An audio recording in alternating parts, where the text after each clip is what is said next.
आपण पाहत आहात आपल्या हक्काचे प्रतिध्वनी न्यूज। प्रभाग क्रमांक 4 मध्ये राष्ट्रवादी काँग्रेसच्या उमेदवारांच्या पदयात्रेला मतदारांचा उत्स्फूर्त प्रतिसाद। महापालिका निवडणुकीच्या पार्श्वभूमीवर प्रभाग क्रमांक 4 मध्ये राष्ट्रवादी काँग्रेस पक्षाच्या अधिकृत उमेदवारांनी आज प्रचाराची जोरदार सुरुवात केली।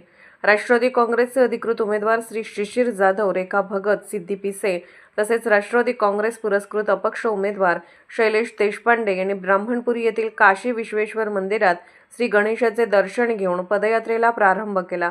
ही पदयात्रा दत्त मंदिर, शिवनेरी चौक, शाळा नंबर 1, अंबाबाई मंदिर परिसरातून मार्गस्थ झाले। यावेळी उमेदवारांनी घरोघरी जाऊन मतदारांच्या गाठीभेटी घेत आशीर्वाद घेतले। पदयात्रेला नागरिकांचा उत्स्फूर्त प्रतिसाद लाभला असून मतदारांनी उमेदवारांना भरभरून पाठिंबा देण्याची ग्वाही दिली। यावेळी बोलताना पॅनलचे प्रमुख शरद जाधव यांनी ब्राह्मणपुरी परिसरातील गेल्या अनेक वर्षापासून रखडलेली विकास कामे, खराब रस्ते, अपुरे पथदिवे तसेच ज्येष्ठ नागरिकांसाठी विरंगुळा केंद्र उभारण्यासाठी प्राधान्याने प्रयत्न करण्यात येणार असल्याचे सांगितले।